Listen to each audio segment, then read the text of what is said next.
Saya tak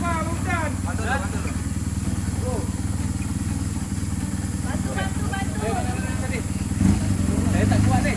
Bantu.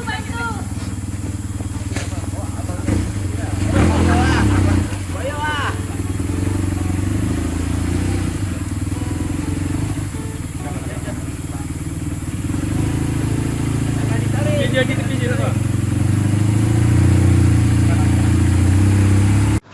Baik, itulah sedutan video yang diambil oleh Bikers Tower TIBDN. Ini adalah ride kami ketika 2017, iaitu ride Borneo. Jadi yang disaksikan di sini bagaimana kami merentasi hutan daripada Simanggarit atau Kalimantan Utara ke Sabah itu Tawau. Jadi saksikan video kami sehingga akhir dan kami akan tunjukkan video full bagaimana kami merentasi sepadan Kalimantan, Indonesia dan Malaysia. Jadi kita nak bicara sikit tentang tip-tip ataupun pengembaraan apabila kita mengembara di luar negara. Pertama, ini wajib kita kena sediakan. Jadi bila kita dah mengembara, jadi pastikan kita bagi wang nafkah. Nafkah untuk isi kita, insya-Allah rezeki kita makin bertambah. Okey, yang kedua, kena rancang. Sebelum kita ride, pasti kita dah rancang berapa hari sebenarnya kita akan ride. 14 hari, 20 hari, 30 hari kita pulang, dan pasti minimum paling bagus kita ride berapa orang. Kalau terlalu ramai, pecahkan grup. Mungkin kita ambil dalam satu grup 6 orang. Jadi jangan terlalu crowded sangat. Ini nasihat saya lah kan. Baik, pastikan, yang ketiga, pastikan motosikal anda dalam keadaan yang baik. So servis, kemudian pastikan tayar, ini penting. Tayar juga penting. Tengok kalau tayar dah nak botak, tukar, ataupun tukar terus, ambil tayar baru. Sebab kita tak tahu akan datang. Sebab kita ride ni kan negara orang, jadi kita tahu tayar kita ni ada tak jual di negara sana kan. Jadi supaya tak menyulitkan, so tukar tayar daripada awal lagi. Kemudian yang ketiga, komunikasi. Kebiasaan saya, kita ada Sena kan. Ini mana kita boleh kontak melalui komunikasi daripada helmet kita. Jadi apa-apa yang berlaku, apa nak berhenti ataupun nak minyak, nak apa pergi toilet dan sebagainya, so kita boleh kontrol melalui Sena itu sendiri.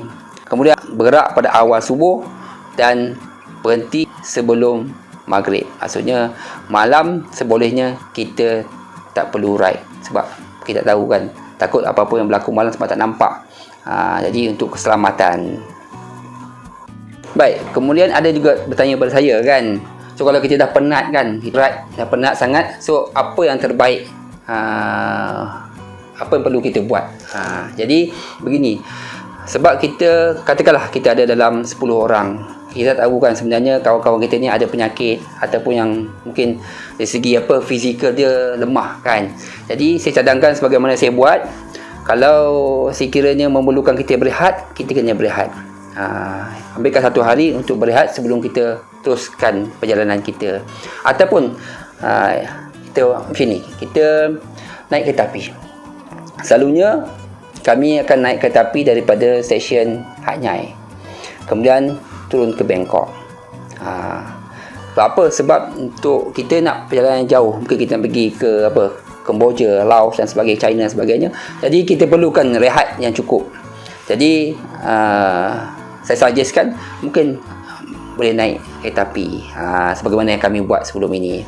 Kemudian ada juga kalau perjalanan merentasi laut, semestinya kena naik, kita bawa motosikal, kita naik roro ataupun kapal. Dan juga macam biasa juga sebelum ini, bawa motor, naik lori, dan kita boleh fly ataupun apa-apa cara sekalipun.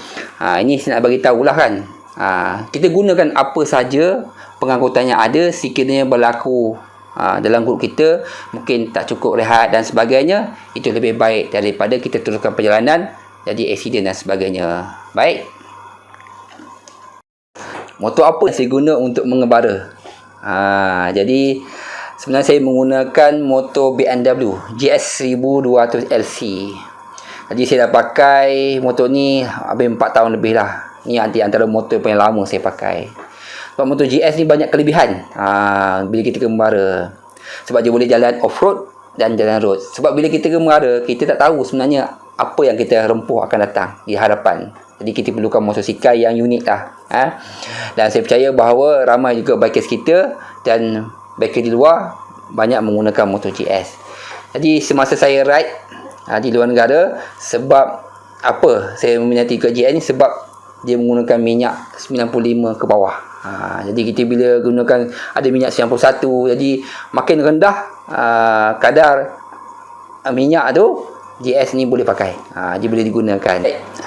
Saya nak bagi tahu juga, sekiranya kita contoh dia di Kemboja saya pernah menguara di Kemboja dan di Laos. Jadi negara-negara ni bukan negara Islam. Jadi makanan nak makan ni agak susah. Jadi kita bawa lah daripada Malaysia, kita bagilah seorang sikit ke kawan kita. Kita rancang. Maknanya kau bawa daging, aku bawa ayam, rempah-rempah semua. Jadi kita boleh masak masa perjalanan. Sebab bila kita ride terlalu jauh ni kan, masuk pula ke Kemboja, masuk ke Laos, di mana-mana tak ada masalah lah kan. Di Vientiane, di Phnom Penh tak ada masalah. Itu kita boleh cara makanan Islam. Tapi masa perjalanan, bila kita ride dah lebih pada 3-4 hari, 5 hari, kalau tak dapat nasi, menggigil ni.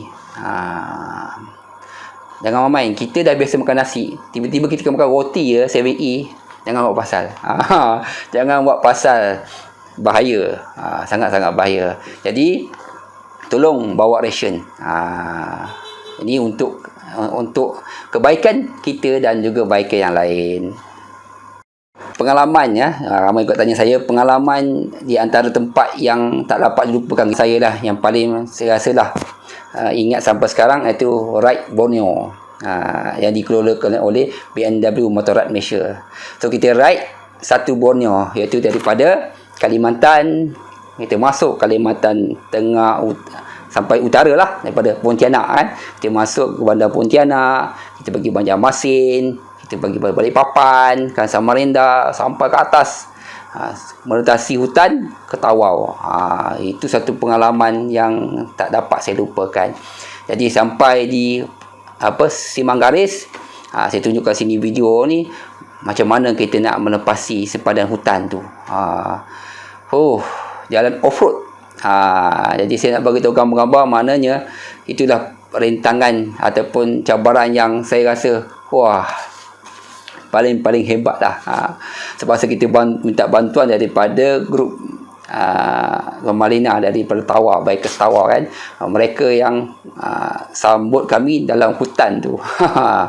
Jadi saya ucapkan terima kasih kepada grup Bikers Malinda sana di Tawau.